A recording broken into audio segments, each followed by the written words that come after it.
I see your youth Adhyakshar here. I see all the youth people here. I see all people not connected to politics, but still 20, 30 of them sitting in this MP's office, which is a role model office, I believe. There is a group of youth sitting there running projects on behalf of the MP. Another group of youths doing internship here. This is unlike in an MP office. This is more like a corporate office. But here, only because they got connected to a youth, and maybe they're not associated with the political party, but they're still getting the things done. That's a larger canvas in which I see things, youth and politics in India. Right. That's a very interesting answer on, how youth, when they come into politics, other young people in the country will connect. I guess we have the next question from one of our people who are sitting in the audience.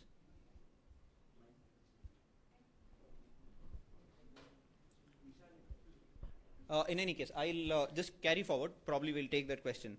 So, Tejasvi, this is a question to you also, being in mainstream politics and electoral politics.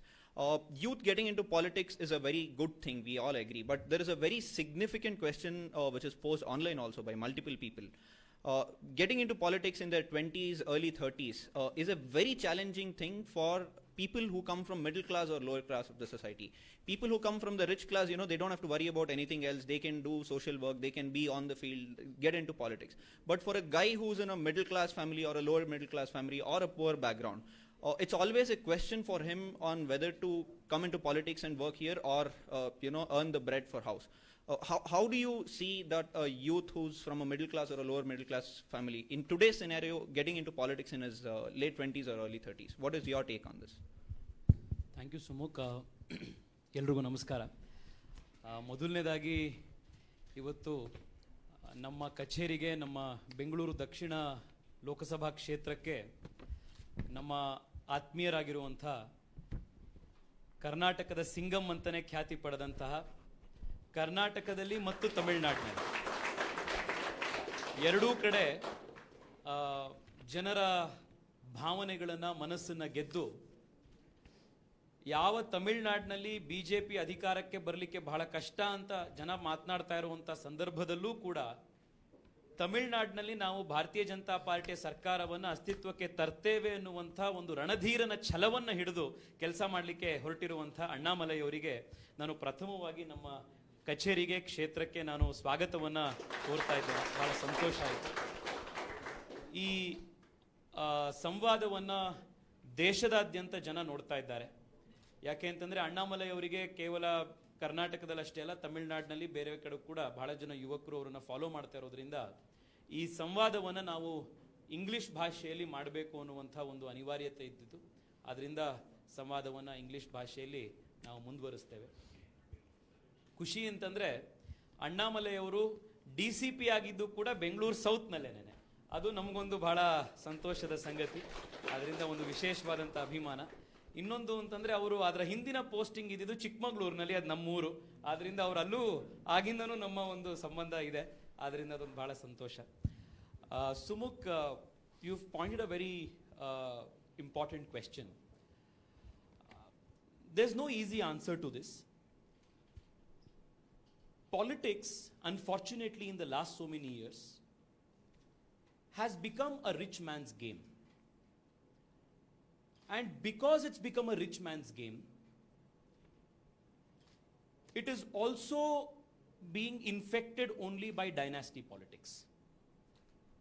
And this is a vice versa cycle. Politics is rich, politics is expensive,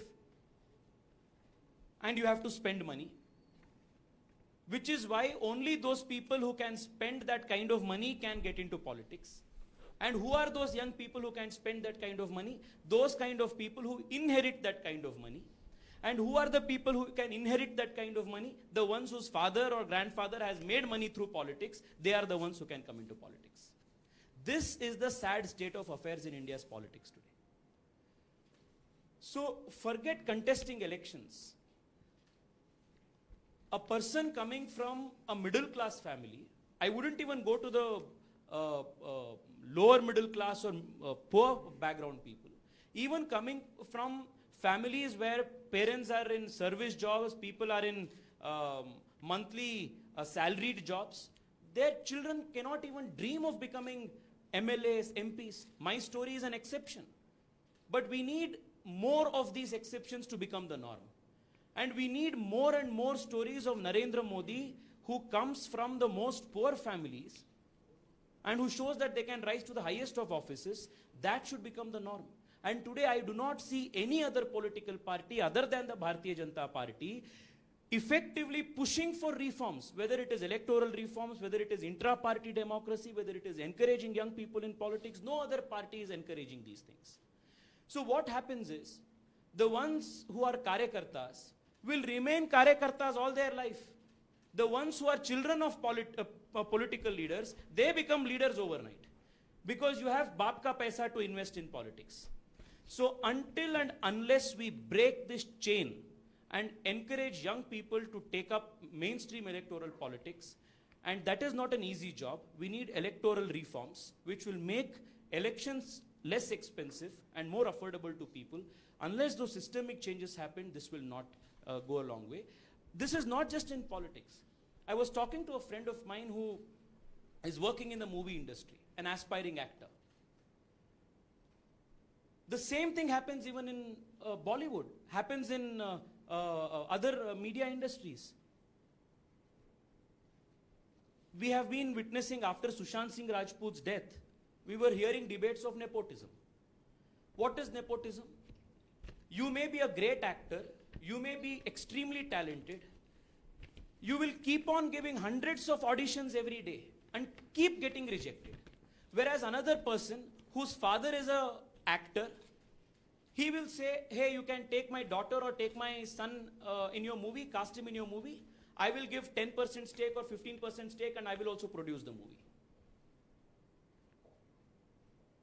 That is why those people who do not have this kind of money will not get opportunities to become great actors.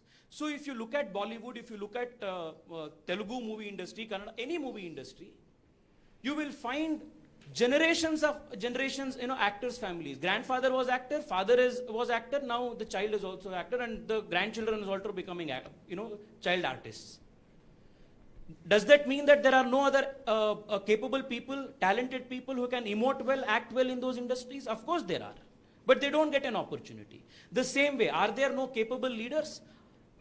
Is there no better young leader than Tejasvi Yadav in whole of Bihar? Are there no young political leaders than M.K. Stalin in Tamil Nadu? Of course, there are hundreds and hundreds of capable young people, but they do not get platforms and opportunities. One Annamalai has come today in Tamil Nadu who will take Tamil Nadu by storm and show what people like M.K. Stalin their place. That is the kind of change that we need. So all of us, my commitment as the national president of the Yuva Morcha is to bring more and more young people coming from the most modest of backgrounds, most humblest of families, and make them the strongest of leaders for the country. And together as young people, as educated young people of the country, we must push for electoral reforms that our Prime Minister is speaking about. Whether it is one nation, one election, whether it is one nation, one electoral rolls, whether it is state funding of elections, electoral bonds, all of these are systemic reforms aimed at making elections more transparent and less expensive, which will bring more young people into the country. So this is what we should all do. It's a big task, but if we can't do it, nobody else will do. Well, that's a very interesting, topic that you have opened up. Reducing the cost of elections and increasing the youth participation. I think an agenda or a topic can be started just on this, and if the discussion goes forward, it's going to bring a fundamental change in the way politics happens in this country. I think we have one more question from one of our audience. Yeah, very good evening, Tejasvi sir and Annamalai sir. So my question is open for both of you. It's like, for the women in politics, what are you both going to do for that, or what are you going to do in the future and now? It's a fact that the women of India are voting for Narendra Modi ji in large numbers. Over the last 2-3 years, if we see, women are shifting towards Narendra Modi ji. From there, I'll answer your question, ma'am. The reason is two reasons main. One is, politics was always an insecure field for women, frankly speaking. Especially if you come to Tamil Nadu and Dravidian politics, you see, they never felt safe. Only after Jayalalitha became very powerful, women started congregating towards the ADMK. Now Jayalalitha is no more. The reason, if you ask me, why is this happening? Politics being masculine, it being powerful, it being a money-oriented business like what he exactly portrayed. Any woman who was shining in politics either should have had a great family background or some powerful guy backing him. That's how it was. Now what has happened? The way India is progressing now, maybe from 1990, accelerated after Modi ji is in power 2 times now. One women are coming out in large numbers, especially to BJP. Now we just finished our Vel Yatra in Tamil Nadu. We are very surprised, actually, the president and me and a couple of people are traveling with him throughout the state. Half the crowd is women. Among the half the crowd, women crowd, we felt close to 40% of women crowd are not connected to the party. They're not party workers. First time they're coming and seeing what is a Vel Yatra, what is BJP doing. When we spoke to a couple of people, they said, look, there is always a pent-up emotion inside to get into politics. But till now, I never felt safe coming out. For the first time, I'm coming out to see what BJP is doing in Vel Yatra. This is a common occurrence across Tamil Nadu. Now the main thing for people like Tejasvi Surya ji and other people who occupy high post in BJP is to make sure, which you already said, is to bring positions of power where women can sit, which BJP is of course doing it. If you see this as a party, for example, the national president of BJP Women's Wing is a lady from our state. If I can take Vanathi Srinivasan as an example and answer, she was just like most of the women in Insecure, came through AVBP, contested elections. But party always have got a knack of finding good women. They'll always make them sit in good post. One, you have to trust the party. The second point I'm trying to convey is, yes, women are coming out in large numbers. They trust BJP. It's an open process. Nobody will scuttle you. Nobody will there's no demigod above you. And you do not please anybody like being in a movie industry. Now, the second thing, you got to trust the party to take care of you. Just like women, they are trusting the party with their votes. Now, this is the time you got to trust the party. You need to stick for a little bit more longer time. You need not wait for 1 year I've come, nothing I'm getting, can I leave the party now? Just be patient for some more time. Big roles are opening up. In fact, if you look at CCS itself, Nirmala Sitharaman Madam is a classic example. From Tamil Nadu, from Andhra, MP, Rajya Sabha MP from Karnataka. So now people have to be a little bit patient. Party will reward you. Roles are opening up. Democracy itself is getting more matured. And last but not the least, Narendra Modi ji is emerging as the single largest PAN leader across India, where women for the first time are reposing their trust on a national leader. It hasn't happened before anywhere, from Bihar to Telangana to Tamil Nadu. Thank you. Tejasvi, your views on this topic? Very quickly, because you summarized everything so effectively, I think there has to be an active interest taken at every levels. In fact, after I became the national president of the Yuva Morcha, I reminded all Yuva Morcha cadre across the country that this party, the Bharatiya Janata Party, among its founding members had Vijay Raje Scindia as its founding member. And she was such a feisty, strong woman that when time came for the party, when party couldn't muster funds and resources, she pledged her personal wealth, her personal jewelry, raised resources for the party and contributed to the building of the Bharatiya Janata Party. That's the kind of heritage that the BJP has in terms of women leaders. So I think three things primarily has to be done. One, active interest needs to be taken, especially in the youth wing, to bring more and more women into the party's forum. So wherever it is the national office bearers, whether it is the mandal office bearers, at every level, more young women have to be given opportunities to come. Two, whether it is economics, politics, social, like the Constitution of India says, we must strive towards creating equality of opportunities. So opportunity needs to be created to people. So I think that's the second thing that we must focus on. And the third thing is, with more financial independence that is coming in the way of, that women are getting these days. They're getting into new jobs, aspirational jobs. It is only a matter of time that women will take leadership positions and emerge as strong leaders both inside and outside of the party. And it's a great sign of the modern and changing times that even in Bihar elections, which Annamalai ji very rightly mentioned, the polling percentage of women is 10% more than the polling percentage of men in the country. And if you look at how women vote, women are far more sensitive voters, far more responsible voters, and far more long-term thinking voters than men folk, which is why the Prime Minister was rewarded for his works. And let me also tell you, my visits in Bengal, I am seeing a large number of women coming out on the streets. When women come out on the streets and start supporting a political party or stand against a particular Andolan, then you can take it from me that no force on earth can stop the change from happening.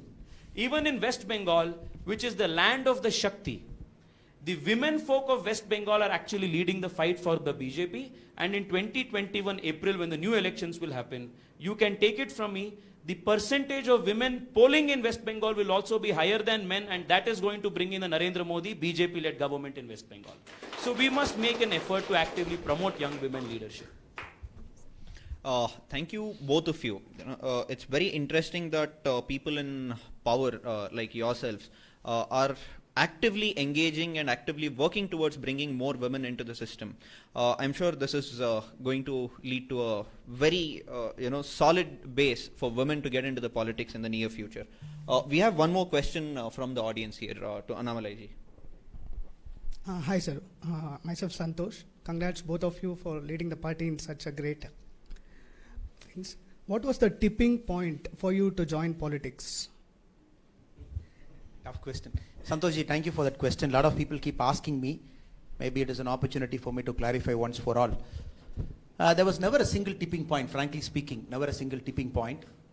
I wanted to be a businessman. I went to IIM Lucknow for my MBA. So something I saw in Lucknow pushed me towards civil services. We're part of many projects, especially in the Purvanchal side, Bihar and UP border, where a lot of kids were dying before they became 1 month old as well. Malnutrition, a lot of things. We investigated, we did some radio jingles for them.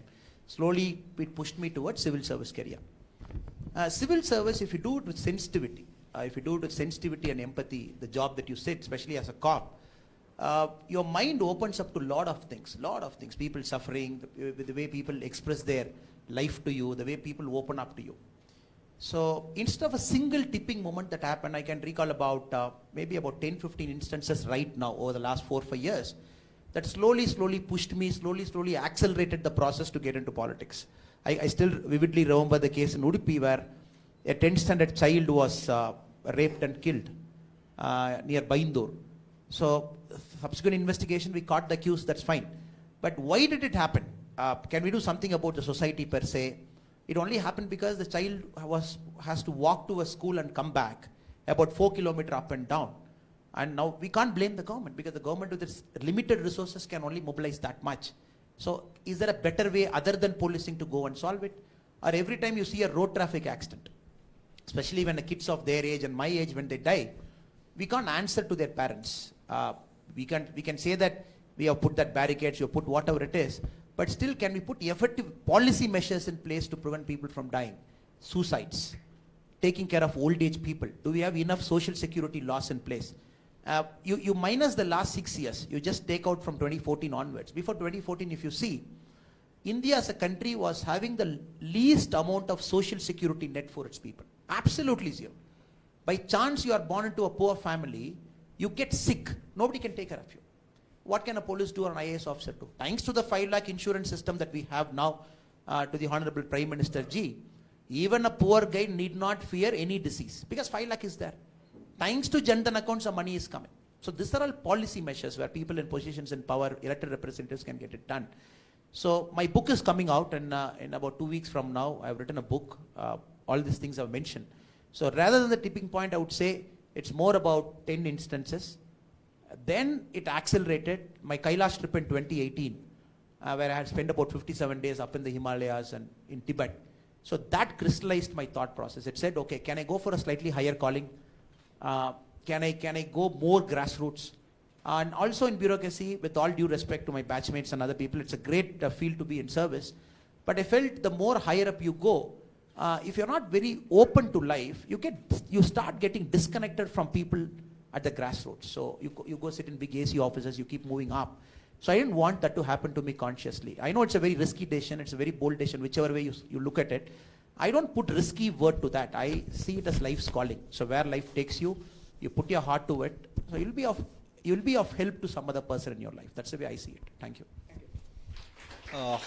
Thank you, sir, for very candidly opening up about your journey into politics. And also one very important point that you mentioned about bureaucracy, as people move up, their connect with the ground keeps going on. I think that's a complete debate and a discussion in itself that we'll have to start shortly.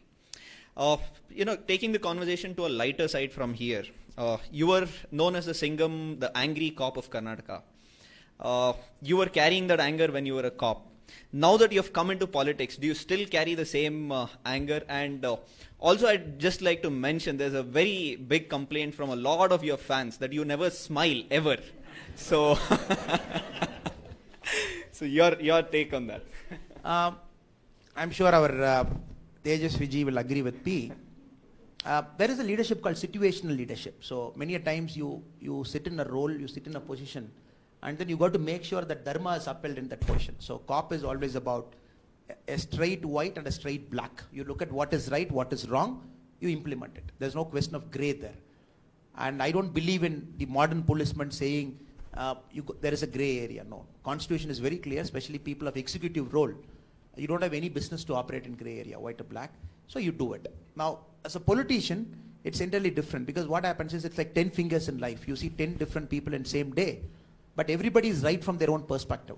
People have put their heart and soul to the party 30, 35 years, and people got every right to come and get heard. Maybe the arguments look stupid to us, but not to them, because they've got every right to come and present their argument. So politics, one thing I felt in the last 3 months, it requires enormous amount of patience.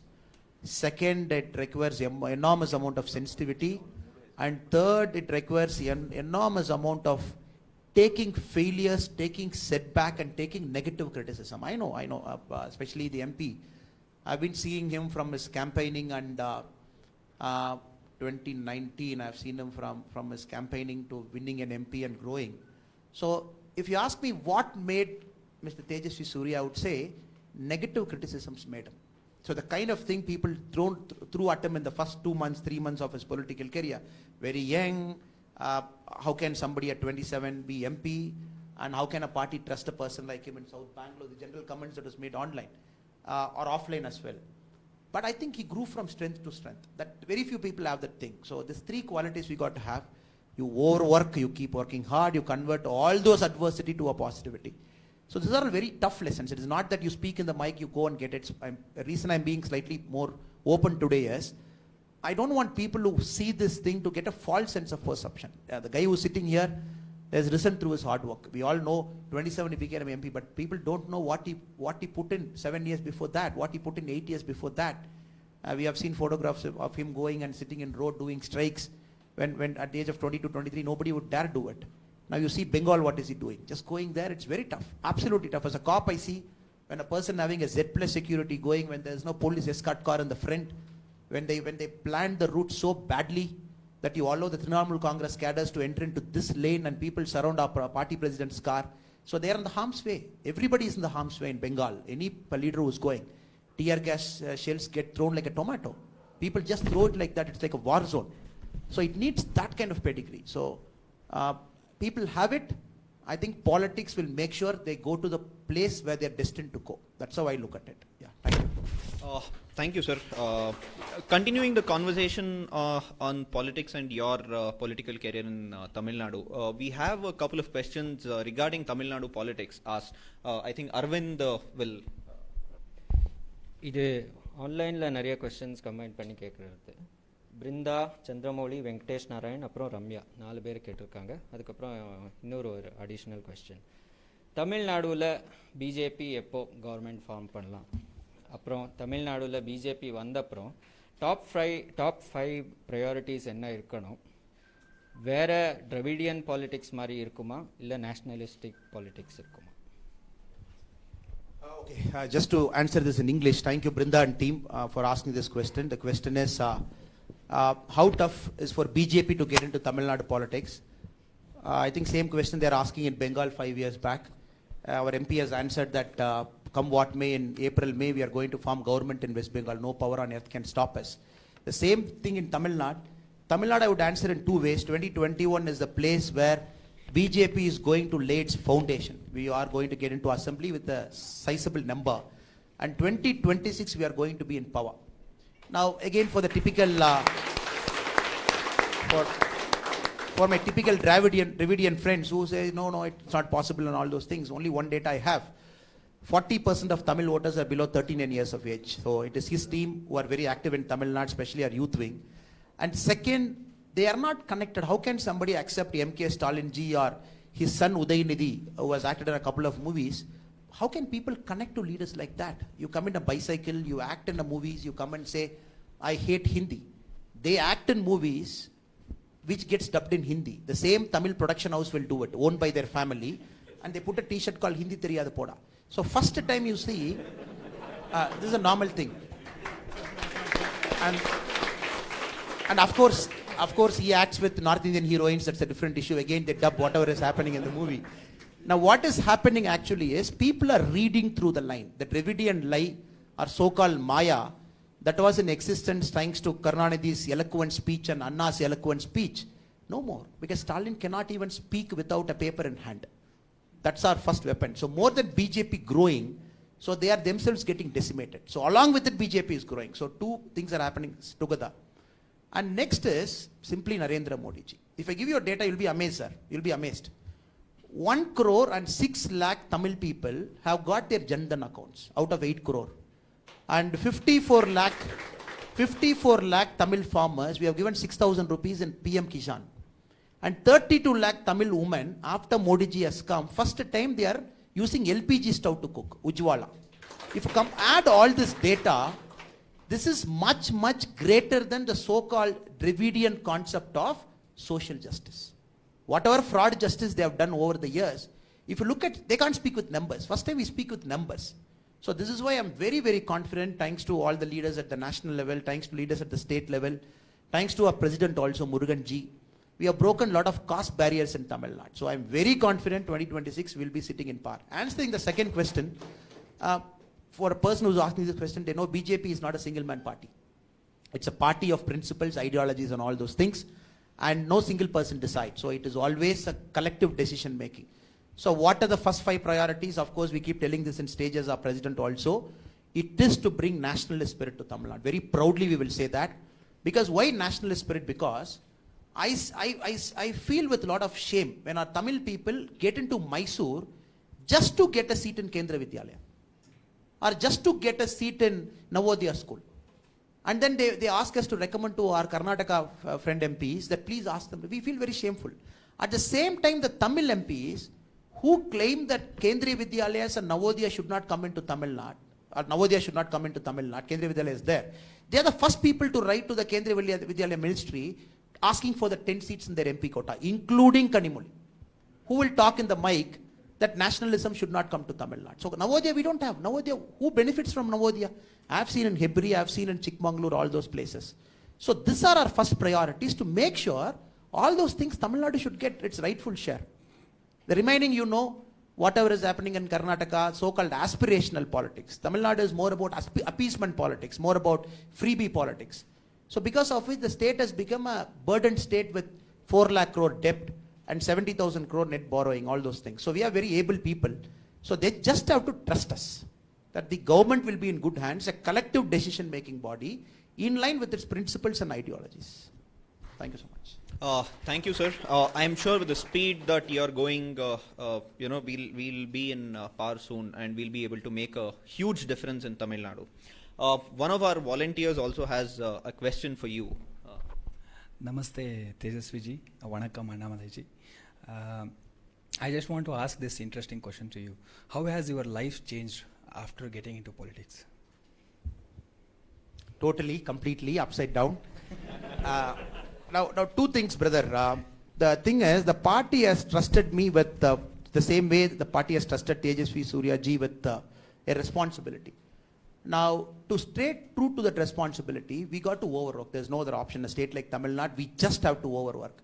So what has happened in the last 20 days, if you count, I hardly go to home 2 days out of 20 days. So a lot of travel. So because of which fitness and a lot of things I love, reading, everything has taken a backseat. But it is for a larger cause. At the same time, the positive part, I never felt I'm truly connected to a cadre like the way I feel connected now. So you eat in somebody's home, you get an opportunity to sit with him. Maybe in the party's hierarchy you could be a small guy, but when you sit with him for 30 minutes, the kind of ideas they give, the spark is somewhere there at the ground. So negatively speaking, time management has become a problem. Positively, the love people have for BJP, the love people have for Modi ji. That is why we are trying our best to steal the Yuva Morcha president to Tamil Nadu. So we were supposed to come to Kanyakumari, but the cyclone played spoiled sport. So the youth are very much coming towards BJP. So once we have an icon like our MP, it's a matter of time. He will accelerate the 6 years to 5 years. So 1 year he will reduce if he's able to spend more time there. So we'll be doing it. We'll be doing it. So thank you so much. Thank you. Taking the question to little fun side again. Just before this. But this question did not look like fun questions.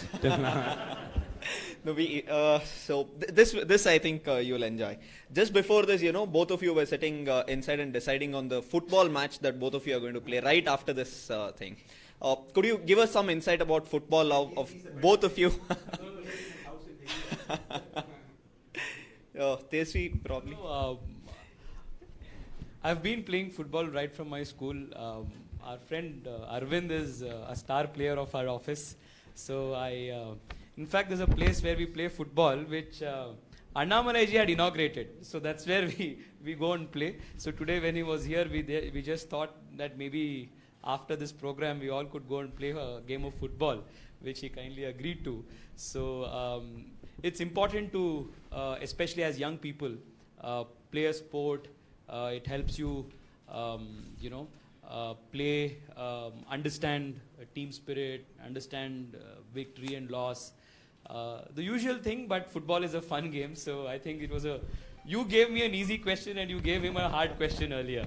So. Right. Just to add to it, yeah, please. I tried all sorts of reasons not to play football today. He said I'm wearing a dhoti. He said he has arranged a shot.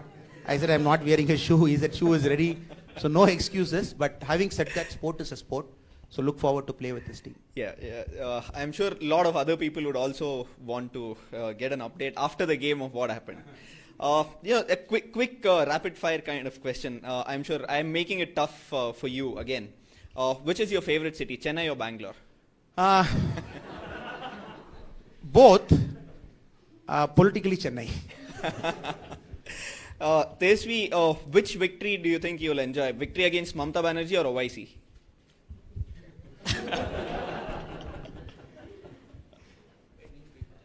In April against Mamata Banerjee and in 2023 against Owaisi. Annamalai ji, interesting thing, again I'm putting you in a tough spot. Who yields more power, cop or a politician? Nobody citizen. Great. Tesvi, which sweet do you like, Rasgulla or Mysore Pak? This is a politically sensitive question. To eat Rasgulla, to gift Mysore Pak. Okay, question to both of you. Who's your favorite? First Annamalai ji, then Tesvi. Who's your favorite, Modi or Amit Shah?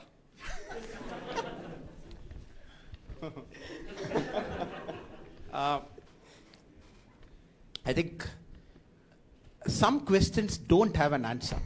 You should be intelligent enough to accept it. Technically both. Tesvi? I was thinking maybe I could bypass No. Modi and Amit Shah are like two sides of the same coin. So you toss the coin, one heads is Amit Shah, tails is Modi, so it's the same thing. So you like Amit Shah, you like Modi, you like Modi, you like Amit Shah. So we like both of them. Confused you more than the question that was asked. Yeah, certainly. So, taking it back to our conversation that we were having, you've come into politics very recently, being a bureaucrat. I'm sure you've seen both sides of the life. And even Tejasvi has come into electoral politics recently, but he's been, in the political sphere for quite some time. This question is common to both of you. One of you can answer. What do you think are the three most important values and qualities that a politician, a young politician especially, must carry today? Um, the three qualities for a young politician, I would say the number one is to have the clarity why is he in politics. So a lot of people don't have clarity and they have very confused clarity. Maybe instead of saying don't have, they have a confused clarity. Is it to better themselves? Is it to see the taste of power? Is it to help people? Whichever way it is. The first is to have a sense of clarity. Second, I would say, is to have patience. And politics is a game of patience. Nothing happens overnight. And nobody has come up overnight. Tejasvi Suryaji never came overnight. Modi ji never came overnight. Somehow I believe the youth of this generation, including me, we are more towards the impatient side than on the patient side. So they got to be patient, trust the process, not focus on the results much. The third I would say is to look at long term. Politics in India is completely bad, including what has happened in the Farm Act. We are seeing the protest and everything is because last 70 years of politics was always a backward looking and a short term oriented politics. Suddenly when Modi ji in the last 6 years talks about forward looking, non-appeasement, long-term orientation, the vested interests try to play spoil sport. So this is the time the youngsters like us, all of us, have to bring that long-term perspective to a policy planning or whatever we speak. So there's three things I would say: clarity, second patience, and a long-term orientation. Tejasvi. Well, brilliant 3 points. So I wouldn't repeat it. I would just want to complement it by 3 other points, which I think. One, I think politics, by its very nature, teaches you to be indifferent to the results of your work. So the philosophy of karmanye vadhikaraste ma phaleshu kadachana, that is something that you experience in politics every day.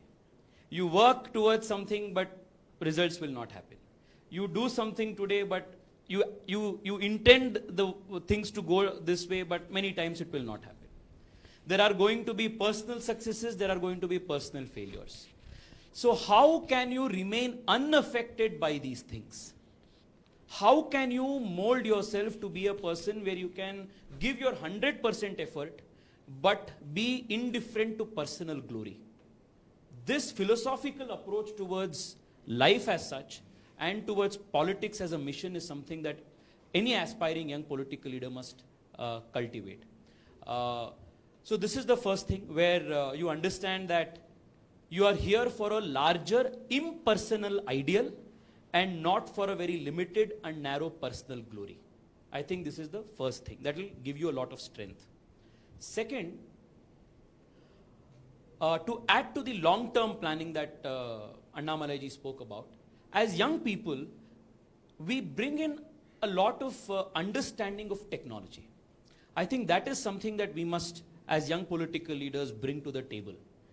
Technology is a game changer in governance, and you are in politics for governance. If you look at the post-COVID, challenges, understanding of big data, understanding of algorithms, how using technology and big data and artificial intelligence for governance, how say new emerging technologies like blockchain can be implemented in say cleaning of land records. So this technological bent of mind, which the older generation political leaders may perhaps not have. I'm not saying that they don't have. Many of them are extremely technologically adept. But as young people, any progressively young generation will be more attuned to technology. If you look at it, when we were kids, we would play with pen and pencil and geometry box. The kids of today, they play with smartphones. So that's the progressive technological evolution that has taken place. So I think the second aspect would be bringing in technology perspective to governance. The third thing would be age-old values of integrity, of responsibility, and empathy. Because you're in politics, because you're here to solve everyone else's problem. You are here every day in our office. Morning, Sumukh, every one of us know here. Morning we come here, the office starts at 9. By the time we close at 10, every single person who walks into the office walks in because he has a problem. And he is not here wanting to hear technical solutions or technical explanations. He wants a solution. So you need to be empathetic to that person. And I think these are age-old qualities which are universal for all political leaders across the world. And I think these are the three important qualities any young aspiring political activist must have. That's a very philosophical and whatever Annamalai ji said, even that is a very comprehensive thing that young guys must inculcate, whether to get into politics or into social work or even to lead a very quality life.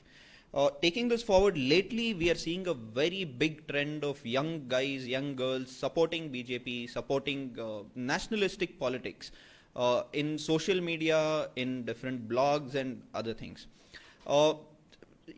Take this further, to strengthen this mindset and to get them to work at grassroots levels. What are some of the books, resources or podcasts both of you would suggest? This is again an audience generated question, because most of them wanted to know what they have to read, what they have to listen, what they have to understand to strengthen their ideology, to strengthen their commitment towards the society. What books, podcasts or resources would you suggest, both of you? I'm not a big fan of the podcast, but the only podcast I listen is Tim Ferriss show. I listen it off and on. But otherwise, remaining, I feel it's too kind of long for a person kind of thing. Tim Ferriss I like. And for the books, yes, he himself is a huge reader of books. I would say for youngsters having an aspirational political career, I would tell them two books that I'm reading now currently. One is Barack Obama's The Promised Land, which has just come out. And we all see Barack Obama becoming a president at 45 and two-term president and all those things. But actually what made Barack, the president, is the work that he did as a community organizer in the land of Chicago, and the steel mills, the closed mills, from Harvard Law School coming there, and that silent work they did, the 10 years of groundwork they put, which propelled them to a position of power. And it is not a position of power. Since you had that grounding and understanding of issues, you are able to make sensible decisions. If you look at Hillary Clinton's book, The Hard Choices, like the MP said, when you sit in his place as an MP or as a national president of Yuva Mocha, it is all hard choices you make. Nothing is easy in politics. The more higher up you go, every choice looks easy, looks tough, but you got to pick the best out of that. Hard Choices. The book itself is named Hard Choices. So when people read a lot of these books, one thing they would get clarity is what we spoke about, patience, put that hard work in the ground. And second, it's a Game of Thrones, not the Game of Thrones variety of what we see in the TV, the Game of Thrones, because it is not a very smooth path to walk. Like you said, 100 people walk in, you always find a way to give them a solution. But you have to break your own head. If the government is not working, make it functional, make it work, and all those things. So last but not the least, I would say, pick up your reading also from a field that is away from you, because a lot of cross-functional learning will stimulate your mind more. Like he is quoting blockchain, he is quoting artificial intelligence, algorithm, what is happening. So you can pick up a lot of learnings from startup companies. This office is a classic example of how a MP office is not in India. A person who's standing in the road can see the MP sitting. It is designed in such a way the transparency is maintained from the road, people can see the MP sitting. And that chamber is a place where all non-political people interested in doing social work are sitting. And these are areas where young people like you, including you, you're giving your life for a cause for South Bangalore by doing something that you love. Technology abroad, you are live streaming across India. So this is because he's thinking cross-functional. He didn't think like a typical politician how he has to think. So that doesn't come if he reads political books. So read political books to get a grounding. At the same time, pick up books from other fields which will give you a cross-functional life. Thank you so much. Thank you. Tejasvi? Well, quickly, I wouldn't want to go into a lot of book reading and give syllabus for this thing. But for me, personally, this wall in our office is a very important wall. I call this the ideological pillar of the office. So this wall is where I started my reading. So Ambedkar, Savarkar, Aurobindo, and Chhatrapati Shivaji. So I think these, four people, I would suggest any young political activist to read, because reading them will give a very clear idea and understanding of what India is. One person whose big picture we have put inside my chamber is Swami Vivekananda. I started my political, my ideas reading Vivekananda, Aurobindo and Ambedkar and others. So I think this is a very important reading if you are interested in understanding what Bharat is, what Sanatana Dharma is, what Hindutva is, and having your ideological clarity in mind. Then I think it's very important for young leaders today to read popular science, because science will give you a lot of logical reasoning, understanding, clarity. And it will also give you a key and insight into understanding new developments for the future. So I think Evolution of Cosmos, there's a great book called Cosmos by Carl Sagan, which is one of my favorite books. Richard Dawkins, again, something that interests me. And I think it's also very important to understand philosophy. I mean, that's something that I like reading. So whether it is Upanishads, whether it is Hiriyanna, whether it is Radhakrishnan, whether it is a lot of Kannada books as well, which has given me a lot of insight into life and philosophy. Bhairappa and Kuvempu and all of these. Those are something that helped us understand life from a very philosophical perspective. Also, it's important to read, at least have some basic understanding of how economics and world economics work. So I would suggest reading Karl Marx, 1984, Animal Farm, also Critique of Communism, whether it is, so many, lectures on capitalism, things like this. These are all serious reading, which, will help us understand policy issues and what is happening, etc., in a more clear way. And I think insofar as podcast is concerned, now because I travel a lot, I get from Bangalore to Delhi, the flight is 2.5 hours. So I get to read new contemporary stuff. So I keep reading a lot of motivational stuff, because every day I have to wake up with some kind of a personal or somebody else's challenge. So I try to keep reading a lot of motivational stuff. One book that has actually helped me pass through a lot of, in 2017 I had a lot of personal and professional issues. So one author whose books really helped me understand was Ryan Holiday. There are two books which I would suggest any interested young person to read. One book is called Ego is the Enemy. The second book is titled Obstacle is the Way. I have actually suggested this to a lot of my friends. That book helped me understand a lot of things better. Podcast, there is one interesting podcast that I've come across recently. He's an Indian tech entrepreneur called Naval Ravikant. So I'm sure you have heard of him, and his podcast, again, Tim Ferriss Show, is very interesting. There's another channel that on YouTube called Ivan Carmichael. So he the best of the best speakers from around the world, motivators from around the world, quick bites, quick speeches of him are available on YouTube, Ivan Carmichael Show. So this is a lot of learning, a lot of studying if you are interested. So these are things that I keep learning and reading all the time. So if you enjoy reading, you should be at it all the time. I'm pretty sure that's an interesting syllabus that a lot of our young viewers would have picked up today. To add to what both of you said, of course, the Constitution of India, I think a bare reading of the whole book will give a lot of insights into what our country is made of. Before we move into the last part of the show, we have one last question for Tejasvi from one of the audience. Vanakkam Annamalai sir, Namaskar Tejasvi sir. Sir, I have two questions, both Tejasvi sir. One is the rapid fire fun question. So, yes sir. So beach party or pool party, what is your idea of a good party? Bharatiya Janata Party. So sir, with this question already Annamalai sir has answered. So to you sir, so how has your life changed after entering into politics? A lot actually. In fact, my professional life has changed drastically. Like Annamalai ji mentioned,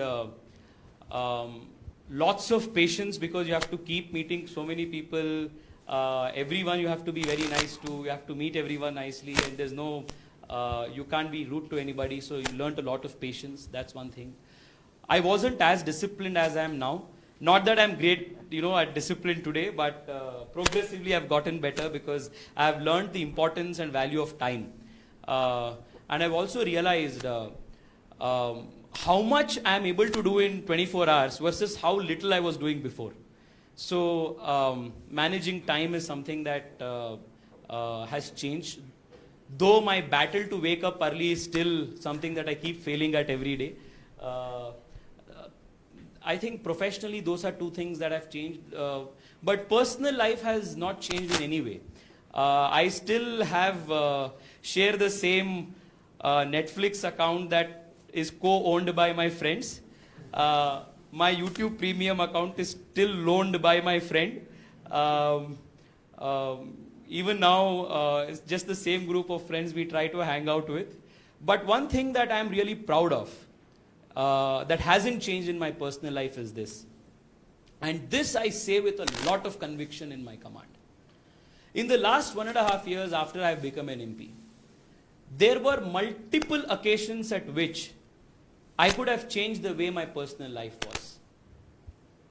But today, I can tell with a lot of conviction and lot of pride that the clothes that I wear, the food that I eat, and the expenses for my personal expenses at home, every single rupee in the last 1.5 years, all of this is from my earning that comes from my law practice and not a single rupee from any other source. That is something.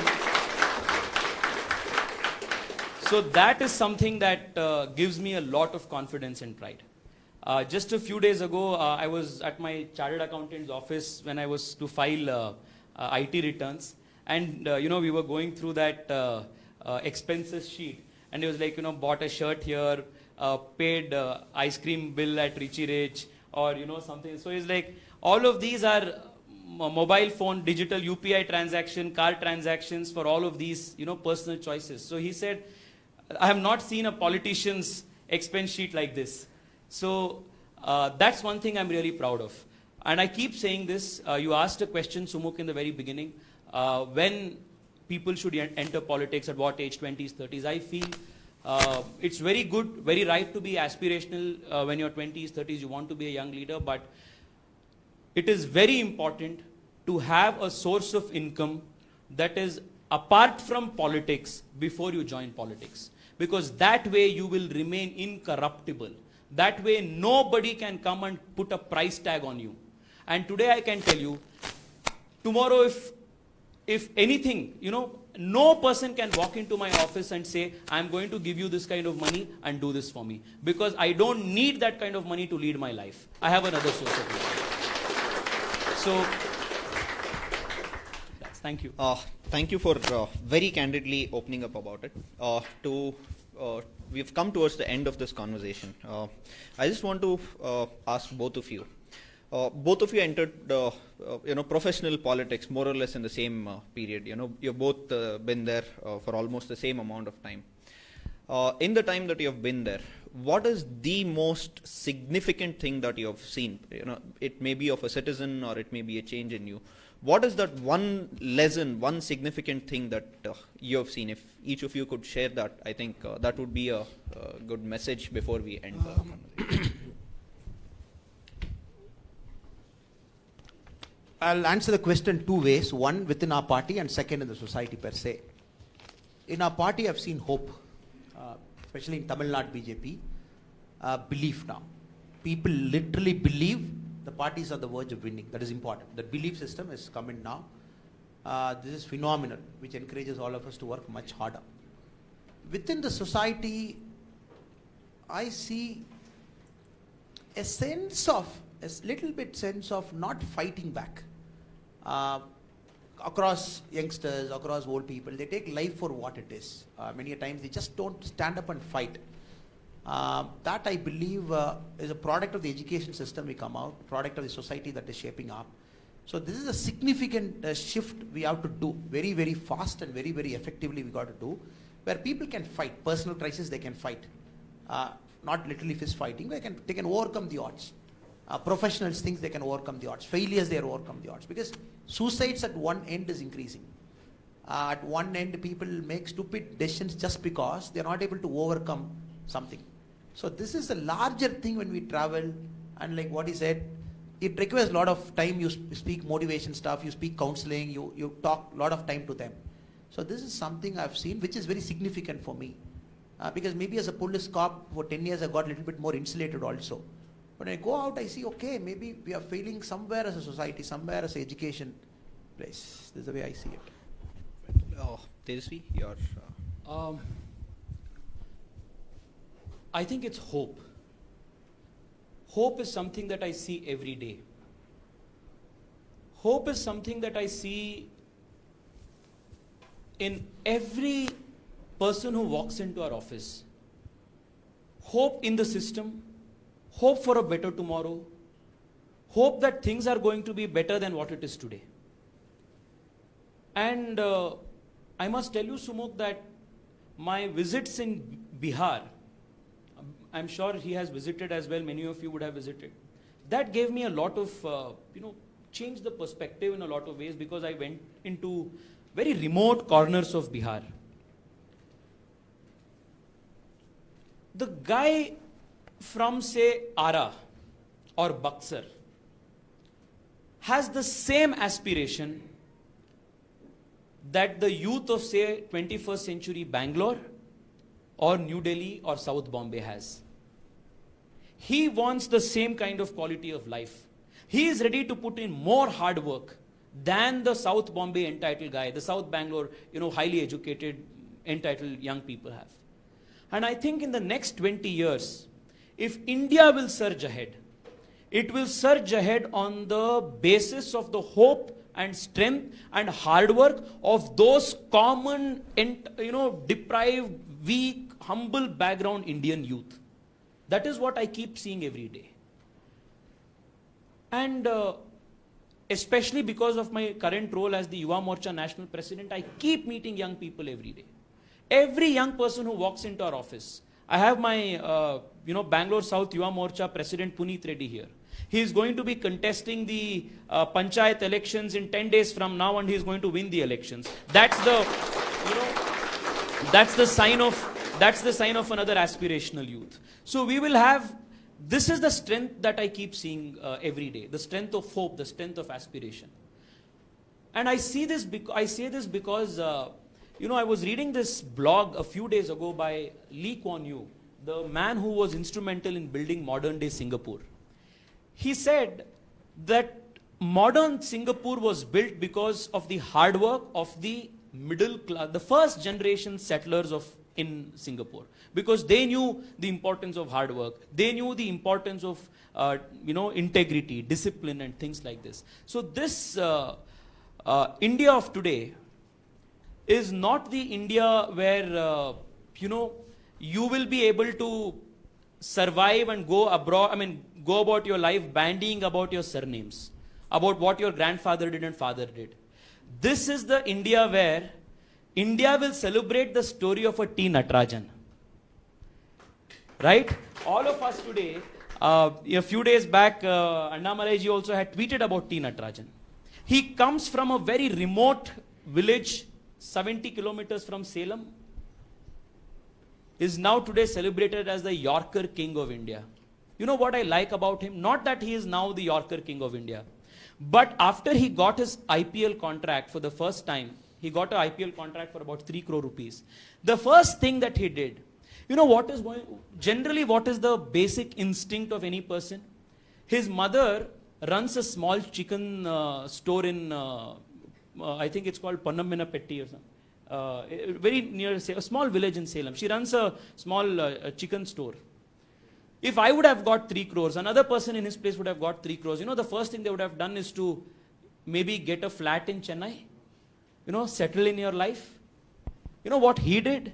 He launched T. Natarajan Academy for cricketers in that village because he wanted to give opportunities to other young people who come from that village, which he didn't have just a few years ago. T. Natarajan represents the hope, the aspiration of this new changing India. We all represent that aspiration and change. So I think every day that keeps us motivated, keeps us, this thing, the one thing that I have seen in the last 1.5 years is this, the feeling of hope. that tomorrow is going to be better, and for that better, I am ready to put in hard work today. Well, thank you so much, both of you, for being very candid, very open, and also guiding a large section of the youth of our society who are watching today. I'm pretty sure all our viewers are very enriched after this discussion.